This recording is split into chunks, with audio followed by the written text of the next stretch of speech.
کہ جشن آزادی کے موقع پر ڈھول باجے بجانا کیسا، اس کا شرعی حکم کیا ہے؟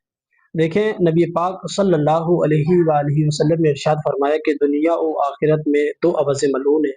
صحیح بخاری کی حدیث پاک عرض کر رہا ہوں کہ نبی پاک صلی اللہ علیہ وسلم نے فرمایا کہ دنیا و آخرت میں دو آوازیں ملعون ہیں۔ نمبر ایک فرمایا کہ غم کے موقع پر چیخنا چلانا، آوازیں بلند کرنا۔ دوسرا، خوشی کے موقع پر ڈھول باجے بجانا۔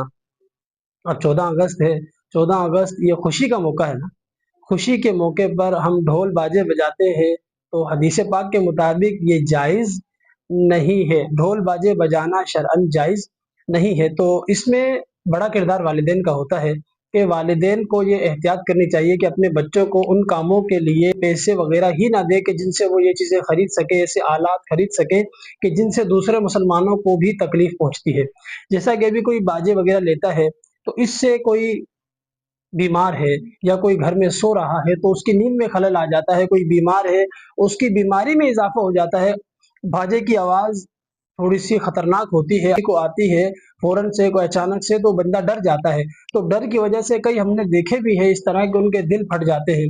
تو اس طرح خدارا کسی کی بد دعاؤں کا باعث نہ بنے۔ والدین کو چاہیے کہ اپنے بچوں کو، اپنے فرزندوں کو ایسی چیزیں نہ لے کر دیں کہ جن کی وجہ سے وہ ان کے نجات کا باعث نہ بلکہ عذاب کا باعث بن جائیں۔ شرعی حکم بھی یہی ہے کہ اپنے بچوں کو ڈھول باجے وغیرہ نہ لے کر دیں تاکہ دوسرے مسلمانوں کو بھی اس سے تکلیف نہ پہنچے اور آپ بھی عذاب کے مستحق نہ بنیں۔ صلو علی الحبیب صلی اللہ تعالی علی محمد صلی